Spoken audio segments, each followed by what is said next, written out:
Hey guys, today we're talking about blood clotting, the symptoms, causes, and support strategies. So, what are you going to learn? You're going to learn about blood viscosity, or kind of the thickness of your blood. We're going to talk about symptoms and risk factors for blood clotting. We're going to talk about the root causes behind blood clotting. We're going to talk about key labs, things that you can actually ask your physician to run that would show a predisposition to blood clotting or show poor blood viscosity. And this is really important to understand. We're also going to talk about support strategies for optimal blood viscosity. And so, as you guys know, this video is not meant to diagnose, treat, or cure any medical condition. It's for informational purposes only. The video is not a treatment protocol and does not replace a consultation with a healthcare practitioner. You are fully responsible for what you do or don't do with the information in this presentation. So, with that said, let's talk about blood viscosity. It is the ease at which blood flows. We know whole blood contains red blood cells and proteins, and it's 5 times as viscous as water, meaning 5 times as thick, okay, and gelatinous as just free-flowing water. The more red blood cells and the more proteins that are in the blood, the more viscous the blood is going to be. So what kind of proteins can be in there? Things like C-reactive protein, right? An inflammatory protein, for example, right? So you have other proteins like albumin that's kind of carrying more of a carrier protein. So you have carrier proteins. You also have immunoglobulins, right? And you have, white blood cells, which are proteins. So you have immune proteins and you have carrier proteins. Typically, that's what's going to be in there. And we know hematocrit is the ratio. So when you look at your blood work and you see HCT or hematocrit, it's the ratio of the volume of red blood cells to the total value of blood.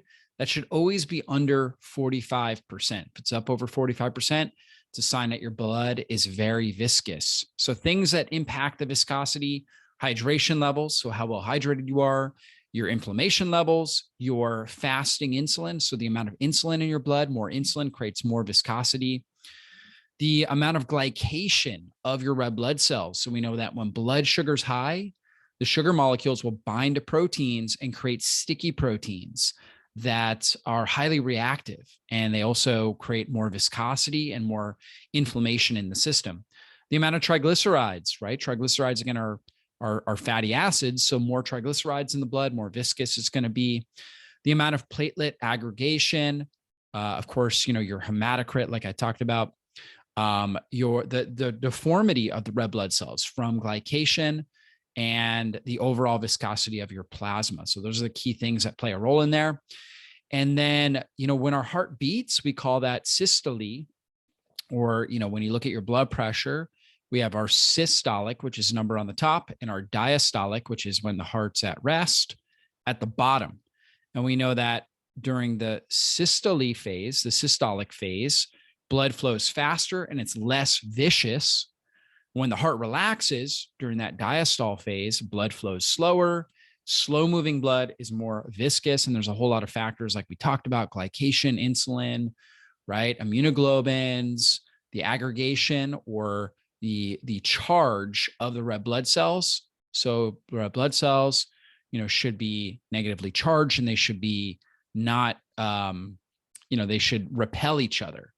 And so sometimes they lose their natural charge as they age, and they will clump, right? And so that's a big factor here as well in the viscosity.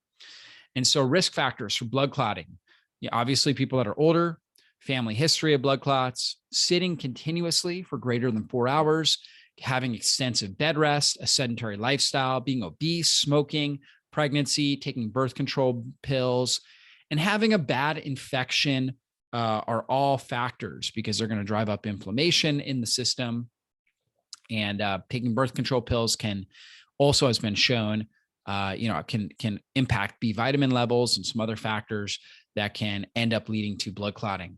So signs and symptoms of a blood clot: so we know that skin that's warm to the touch, swelling, pain or tenderness not caused by injury, coughing up blood, difficulty breathing, chest pain that worsens with a deep breath or cough.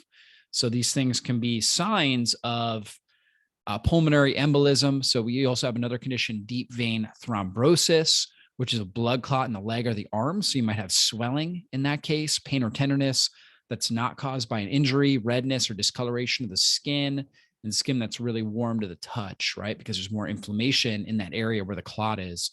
So if you have some of these major symptoms, always a good sign, always a good idea, call 911 and seek immediate medical attention. Now, diagnosing blood clots. So the diagnosis process, medical history and physical exam, right? There's a number of different tests that are done, blood chemistry studies, a duplex ultrasonography, MRI, CT scans, right? They're going to do a lot of different things to look at this and how to diagnose it. Now, from a functional perspective, what am I looking at? I am looking at insulin resistance. I'm looking for signs of possible iron overload, which is actually very common. We're going to look at chronic infections, vitamin D deficiency, omega-6 to 3 ratios, B vitamin deficiencies, heavy metal exposure, gut dysbiosis, and high stress, poor sleep, and a sedentary lifestyle. These are the big factors that lead to blood clotting here. And so signs of insulin resistance, well, you tend to be overweight, you have trouble losing weight, and craving sweets after meals. Really, really common. You eat a meal, but you just don't have your craving satisfied, even though you ate a lot of food. And then you have something sweet and you want more because it still didn't relieve your cravings.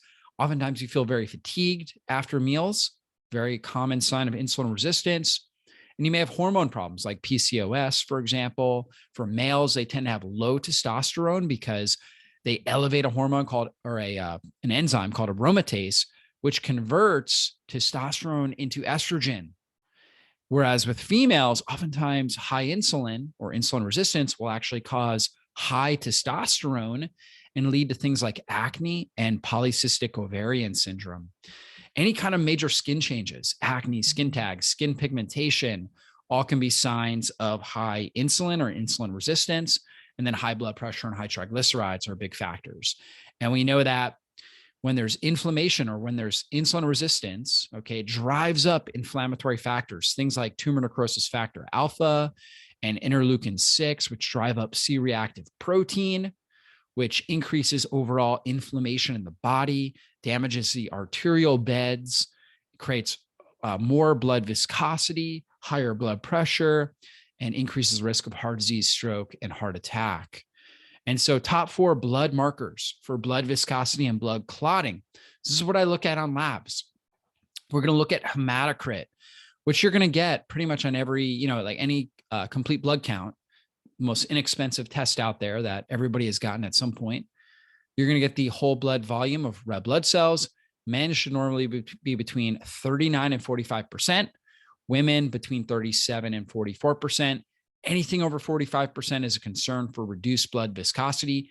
And if it's trending up higher, right, in that 44% range, it doesn't necessarily mean it's a significant issue. However, you obviously want to look at some other factors. There could be a reduced overall blood viscosity that we need to look at. So fibrinogen is a really good test to look at. It's a protein produced in the liver that activates blood clotting. Anything over 285 milligrams per deciliter is a possible concern for reduced blood viscosity and increased clotting. We got to look at platelets. Platelets are associated with increased inflammation. So when you have high platelets, it's a sign of inflammation and reduced blood viscosity. Very high levels, like over 400, can be a sign of a coagulation disorder called thrombocytosis. But in that range of like 250 to 400, that's a concern for reduced blood viscosity and increased clotting. So typically with platelets, should be between 150 and 250, right? So I'm looking at 150 to 250 in that range. And if it's under 150, it could be thrombocytopenia, where you are not producing enough platelets. So ESR, or the erythrocyte sedimentation rate, it's a common hematology test to look for inflammation. It refers to the rate at which your red blood cells in an anticoagulated whole blood go down in a standardized tube. So the blood, should go down. The red blood cells should go down in a standardized tube, and should go at a pretty good rate. Should be less than 10 millimeters per hour for good blood viscosity levels. All right. And so anything up over 10 millimeters per hour is a sign that the blood's very viscous and very, it's sticking together. It's not moving and separating effectively. So those are things we're looking at. And then on top of that, we want to look at, again, blood sugar levels. So your hemoglobin A1C, I like to see that Under 5, ideally under 5, certainly under 5.2, ideally under 5, your fasting glucose levels. So, that should definitely be under 100. And so sometimes, it's 99 or whatever. Not overly concerned about it if the fasting insulin is low, if that's under 5 or 6, right? Should ideally be around 2 to 5, maybe 2 to 6. And your hemoglobin A1C, again, under 5.2, then your fasting glucose is less significant. Okay. There's something called your HOMA-IR score, which kind of looks at your overall, the homeostasis between your glucose and insulin levels. And so if you have higher fasting glucose, but lower fasting insulin, it's okay. It's a sign that you have a little bit more stress hormones in the morning that are glucocorticoids, meaning that they increase the amount of glucose in the blood, right? But your body is not dealing with insulin resistance, and that's okay. And it will come down with activity, with, as you get going with your day, things like that, your glucose will stabilize better. Inflammatory markers, high sensitivity C-reactive protein, always like to see that under 1. Your LDH, which is lactose dehydrogenase, we like to see that between 140 and 180. High LDH is a sign of inflammation, could be cardiovascular inflammation is a common reason for high LDH. Serum ferritin, that's another important thing to look at. Okay, and that's a sign of oxidative stress and inflammation. Should always be under 150. Homocysteine, which is a breakdown product of the amino acid methionine, should be converted into SAMe and glutathione. And the ideal range is somewhere around 6 to 9. Anything up over 9 is a sign, oftentimes, of B vitamin and methylation issues. And higher homocysteine is going to create more cardiovascular inflammation, and it's going to lead to, more viscous blood or poor blood viscosity and higher risk of clotting. And then, of course, your lipid panel, looking at LDL, HDL, triglycerides. The most important thing to look at there is really your triglyceride to HDL ratio, which should always be under 2, meaning should never have more than 2 parts triglyceride to 1 part HDL, and ideally about 1, right? So if your triglycerides are 80, your HDL ideally is, 70, 80, somewhere in that range. Okay. So like a 1-to-1 ratio, or even in some cases, a little bit more HDL than triglycerides. If triglycerides drop below 40 or 50, could be a sign of malnutrition, but that's so rare. Basically almost never see that on labs unless somebody is, has been in a place of starvation or something like that. So, typically you're looking around a 1-to-1 ratio, ideally, and certainly under 2-to-1 ratio, triglycerides to HDL. Not as concerned about LDL, VLDL, really not as concerned about those things. Obviously, they'll test them. But most important thing is your triglyceride to HDL ratio. So that's what we want to look at. Now, strategies to help improve blood flow and blood viscosity: eating anti-inflammatory foods, an anti-inflammatory diet in general, coming off of grains, coming off of fried foods that are fried in processed vegetable oils that have corn, safflower, sunflower, soybean, cottonseed oil, right? Things like that. We want to get those things out of the diet. Stop eating, fast food, grain-fed meats, eggs, fast food, soda pop. Instead, we want to really focus on grass-fed, pasture-raised animal products, non-starchy vegetables, wild-caught fish, extra virgin olive oil, coconut oil, fermented vegetables, lots of herbs like ginger, turmeric, basil, oregano, thyme, rosemary, sage, garlic, onions, and chives. These things are so rich in polyphenols and sulfur compounds and, different compounds that help kill off bad bacteria, that support digestive health, that reduce inflammation in the body. So we want to be consuming those things. Okay. Bone broth, vegetable broth, right? All super good for the body. These are things that we want to be consuming on a regular basis. Green tea, right, would be another good thing that you can consume on a regular basis. Now, fasting, intermittent fasting, and also potentially even extended fasting, but certainly intermittent fasting, like condensing your eating window into, let's say, 8 hours between 10 a.m. and 6 p.m., right? And if you can, even pushing it to 6 hours where you're consuming between, let's say, 12 p.m. and 6 p.m.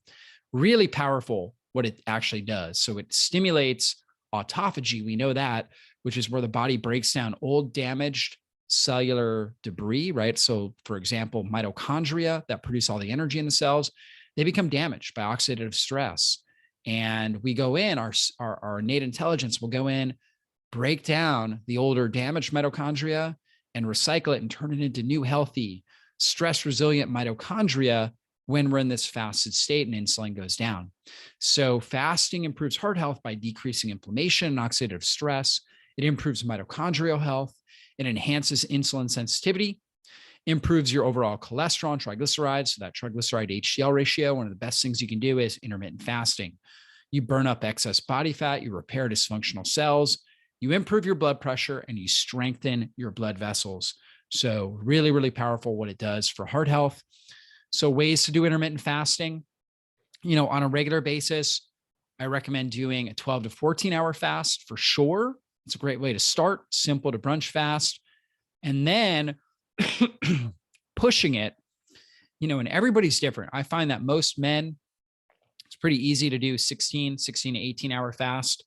You might have a week of uncomfortability if you're used to not doing that, if you're used to eating, in let's say a 12-hour window. So maybe a week of uncomfortability, but your body will adapt pretty quickly. However, I do see that young menstruating females that are also very active, right? They exercise a lot and they're also, living a stressful lifestyle. Maybe they have a career or they have kids. Oftentimes, not always, sometimes they do great with a 16 to 18 hour fast, but sometimes they struggle with it. And that's because their body fat, their body is very sensitive to a certain threshold of body fat. And when it drops below that, their signals for fertility and production of certain hormones decline rapidly. And that can cause hair loss, that can cause fatigue, low libido, right? A lot of different issues like that. And we don't want to do that. So what I find is doing something like a crescendo fast, where we're doing 16-hour fast, 2 days a week, non-consecutive days, can be really great for helping improve insulin sensitivity, getting the benefits of autophagy, right? So breaking down some of those older damaged mitochondria, becoming more metabolically flexible without overstressing or overwhelming the system. And when you're able to do that 2 non-consecutive days, let's say like Monday and Friday, and you feel good with it, then we'll try the cycle fast where we're doing it 3 times a week, right? Like a Monday, Wednesday, Friday, for example. So we can really ramp up autophagy and fat burning, take that to the next level. And again, most men and, most overweight females actually do pretty good with the strong fast, 16 to 18 hours daily. As we transition into that, the body will start to burn up that excess fat. Your body will start to repair, become much more metabolically flexible. You'll feel significantly better. And for some individuals, they may want to do an even tighter window to decrease inflammation in their body and improve cellular repair. And that's what we call the warrior fast, where it's like a 19 to 21 hour fast. You're eating your meals in a 3 to 5 hour eating window. Okay. And then you could even try a 1-day fast, right? And this is something that I personally do every week. I do a 1-day fast, meaning I fast for roughly 24 hours. I do it from Wednesday lunchtime to Thursday lunchtime. And I feel amazing. It's so rejuvenating and regenerating on the body, right? All those cells and mitochondria are being regenerated, just feels great. Now, health benefits of blood donation. So for some individuals, right, if your hematocrit is high, okay, your hemoglobin levels are high, you may have high iron, right? And you can also test your iron as well. And that is a sign that, you may have a trend towards higher iron levels. And you also may have a condition called hemochromatosis as well, which is a genetic condition that causes you to absorb more iron in the system. And iron, too much iron obviously is critical for production of red blood cells, but too much iron will oxidize and create more oxidative stress and inflammation in the body. So regular blood donation is a way to get rid of some of this excess iron, right? And it lowers the risk of blood clotting. So it helps to improve the viscosity for certain individuals. Obviously, if you're anemic, if your ferritin levels are under 50, your red blood cells are under 4, your hemoglobin is under 14, your hematocrit is under 40%, you should not donate blood. But if your hematocrit is up, 45% or higher, it could be a really good thing for you to do, to donate blood or get regular blood work, right? Where they're pulling blood out. And that can be really, really powerful because again, Too much iron, too much oxidative stress. It's going to age you faster, and it's also going to increase your risk of clots. Vitamin D is super critical for having good blood viscosity. 75 to 80% of Americans are deficient in vitamin D. And that deficiency is under 30 nanograms per milliliter. We're not even talking about optimal levels. And vitamin D is super critical for good blood viscosity, for keeping inflammation under control. So critical. Okay. And so how do we improve our vitamin D? Well, we can eat things like pasture-raised eggs, grass-fed liver, fatty fish, but they really only have limited amounts of vitamin D. Obviously, getting in the sun 10 to 15 minutes at least a day at peak sun exposure, like, between 10 a.m. and 2 p.m., for example, with at least 40% of your skin exposed. So laying out at the pool or at the beach or whatever, walking around with your shirt off, that's how you're going to get enough vitamin D. But most of us are not able to do that on a regular basis, and certainly not, all year round for most people. So this is where vitamin D supplementation comes in. And it's really critical that we're testing our vitamin D levels. I recommend doing testing, at least once a year, if not twice. We know that under 50 nanograms per milliliter is deficient from a functional perspective, right? So, from a optimal perspective, we want to be in that 50 to 70 range. In some cases, we want to push it up over 70, right? In the 70 to 100 nanogram per milliliter range. And excess would be up over 100, although I don't really get concerned until it's up over 150, right? So if you're roughly around 120, 125, I don't get concerned. However, I would say you can discontinue using vitamin D supplements for, a month or two, while your levels come back down, right? So you just swallow less pills, right? You take less supplements. That's what you do. You don't freak out or get concerned about it. Now, we know movement's super critical for good blood flow. So getting out, regular walking, moving your body on a regular basis, exercise, strength training, jogging, right? So getting a little bit of cardiovascular, whether it's walking or jogging or even sprinting. And then also strength training. So that's my favorite form of exercise, is strength training, because you really get the best benefits from putting on lean body tissue. And if you do it with short rests between sets, right, where you're doing a push exercise followed by a pull, or doing squats and then doing, a set of crunches right after the squats or something like that, then what happens is you keep your heart rate up, right? So you're getting cardiovascular benefit while you're building lean body tissue. And so that's why I love resistance training. So good for helping improve blood viscosity, improving overall circulation, tissue oxygenation, and then just moving often throughout the day. And also getting your body grounded. So getting barefoot on grass, dirt, sand, actually helps improve the charge of all the cells of your body, the electromagnetic gradient of all the cells of your body, and will cause less clumping of red blood cells, right? And so getting out, getting your body grounded on grass, dirt, sand, you always feel better. You're walking around on the beach, things like that, always feel so much better. Well, you can do it on your grass too, even on concrete, right? So concrete will even provide some of the negative ions and help improve your overall circulation and your overall, your body's electromagnetic charge. So super key. And you'll notice you'll just feel significantly better when you do that. I get out in the morning, every single morning, put my feet on the grass, even when it's raining, try to get that, just get grounded every morning. And then just throughout the day, just getting outside and doing that super key. Also, we want to keep the process of detoxification and elimination working well, meaning we want to pee and poop our way to good health, right? So hydrating your body really well, peeing a lot throughout the day, right? Pooping at least 2 times, at least once for sure, ideally 2 to 3 times a day to really get rid of all the toxins that go through your gut. So if you eat 3 times a day, you really should be pooping probably 3 times a day, unless you just have one really large one. But you want to be getting these toxins out, moving them out of your body, but somewhere between 12 to 24 hours. Once something goes in your mouth, should be moved out of your body within 24 hours, ideally, or it's going to backlog. It's going to start to putrefy and cause more toxicity throughout your body and more inflammation.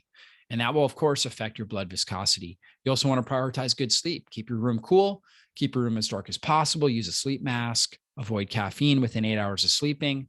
Don't eat within 3 hours of sleeping. So don't eat, don't exercise before you sleep. Exercise for sure, but doing it during the day, not at night.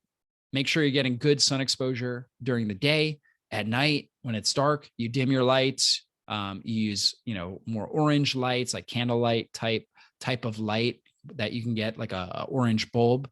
You can also wear blue light blocking glasses, which my family and I do to help reduce the melatonin suppression that comes from light. And then that helps set you up for a good sleep. When you're sleeping, keep the room cool, keep the room as dark as possible, and use that sleep mask. And that will really help. So some different supplements and nutrients that are critical for good blood flow: EPA and DHA. So your long chain omega-3 fatty acids that you get from wild caught fish, that you can get from krill, right? From seafood. You can also get it from grass-fed animal products, right? But the best sources are going to be fish and seafood, super critical for helping keep platelets under control, reducing clotting factors, fibrinogen, things like that in the blood, and improving overall circulation. So it's been well studied to be very, very beneficial for that. And typically it's the combination of DHA and EPA, right? We know DHA is really great for brain, eye health, right? And EPA really, really good for mood, for triglycerides, keeping triglycerides under control, joints, and immune response. Heart health, is really a good combination of both. B vitamins, right? So we need to make sure we're getting enough B vitamins. B12 deficiency can be a factor when it comes to blood clotting. So consuming enough B vitamins, dark green leafies, eating things like organ meats, grass-fed meats, all critical. Keeping your stomach acid levels optimal. Got to get the B vitamins. That's going to keep, one way your B vitamins are down is if you test your homocysteine. Your homocysteine is over 9. That's a sign you're not methylating well, right? So B vitamins usually play a key role with that. There are obviously some other factors. If you're looking at your complete blood count, you look at your mean corpuscular volume, your MCV, and that's up over 92, particularly up over 95. That's a sign, again, oftentimes B12, folate deficiency that needs to be addressed.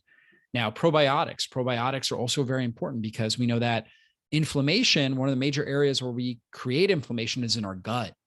And when our gut is dysbiotic, when we have the bad or poor bacterial balance in our gut, we're going to create more inflammation. So probiotics can help weed and till the gut microbiome and get rid of a lot of the bad stuff, help support the good stuff, and keep inflammation under control.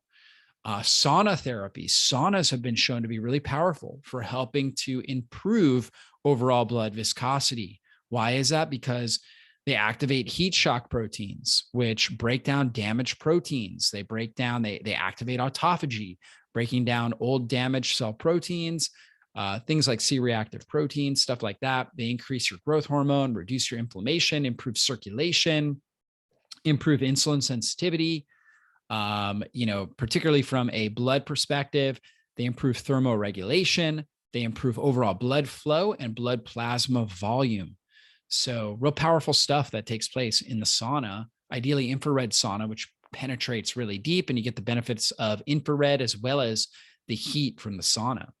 Now, some enzymes, or I should say some supplements here, systemic enzymes like proteolytic enzymes, really powerful because what they do is they break down circulating proteins.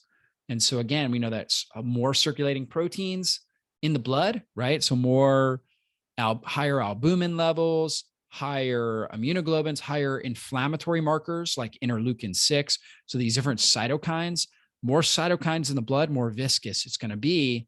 So systemic enzymes help break down those cytokines. And so they're going to help to thin down the blood. They're also going to help to your body get rid of infections. They break down bacteria, viruses, things like that, scar tissue.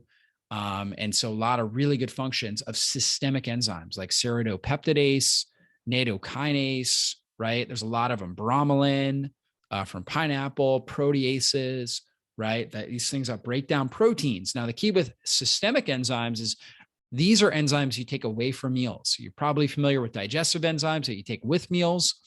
They help to break down the food that's coming in so you digest it better. With systemic enzymes, your goal is get them in the bloodstream. That's where they're going to do their best work. So you want to take them away from meals so they're not used up trying to digest the food you're eating. So now they get into the system. That's where they're able to do their work. Turmeric or curcumin has been well studied to downregulate inflammatory pathways, things like tumor necrosis factor alpha, interleukin 6, nuclear factor kappa beta. It helps downregulate these inflammatory amplifying pathways, downregulates the amount of cytokines. And because of that, that's going to have a positive effect on your blood viscosity and your circulation. So turmeric is powerful. It's also a iron chelator. So it's a very mild iron chelator. Green tea is as well. And quercetin, they're all mild iron chelators. But for some people, they have high iron. Taking a lot of that can help keep it in balance. If you are anemic, I'm not overly concerned about consuming turmeric. I still think there's a lot of benefits there. And most of the time with anemia, it's usually due to, excessive bleeding, which, for a menstrual cycle, which oftentimes is related to insulin resistance. And so turmeric and curcumin can help with that. And sometimes it's also related to poor nutrient absorption, right? Low stomach acid levels, gut infections, and turmeric, curcumin, green tea can all help with that as well. So it's really good across the board there. And then a resveratrol. Resveratrol is also a very powerful antioxidant that's great for the endothelial lining of the blood vessels, really helps them be more elastic and loose, and therefore have better blood flow and circulation. And you think about it, resveratrol, quercetin, I could have included here as well. They're both in the skins, right? So you think about resveratrol, skin of grapes, blueberries, things like that. And quercetin is as well, right? So you have things like elderberries, for example, that have resveratrol and quercetin, right? Cranberries. And so these kinds of things in the skin, anything, those nutrients in the skin help with our blood vessels and our skin, right? So the endothelial linings, right? They help improve the function there. And so using resveratrol as a supplement, really, really helpful as far as helping improve overall blood flow. And you can get it in foods as well, like raw cacao, for example, dark berries like blueberries, pistachios have some, skin of red grapes. But you're just not going to get the super high clinical doses. That's where you're going to get in supplements. And so love resveratrol, one of my favorite personal supplements. And we have a product called Inflam Defense that we use with a lot of different people to help bring inflammation down. Now, this isn't going to treat or cure, blood clotting, right? And in most cases, if you have significant blood clotting, you may need a medication for a short period of time. However, this is going to help with overall good circulation, right? Good circulatory health, lymphatic function. It's going to help keep inflammation under control in your body and help your body respond better. It's got curcumin, it's got proteolytic enzymes, it's got ginger, it's got boswellia, so powerful anti-inflammatory herbs. It's got resveratrol, quercetin in there. A lot of really good stuff. And so this is a go-to that we utilize. If you want to check out the Inflam Defense, it's on our website, on our store, and you can use the coupon code JOCKERS10 at checkout. That will save you 10% on the Inflam Defense. Hopefully you guys enjoyed this training, went through a lot of stuff today, but hopefully you enjoyed it. If you haven't subscribed to our channel, now is the time to do it. And also hit the bell button. That way you get notified whenever we put up a new training. So with that said, guys, everybody be blessed, and we'll see you guys on a future online training.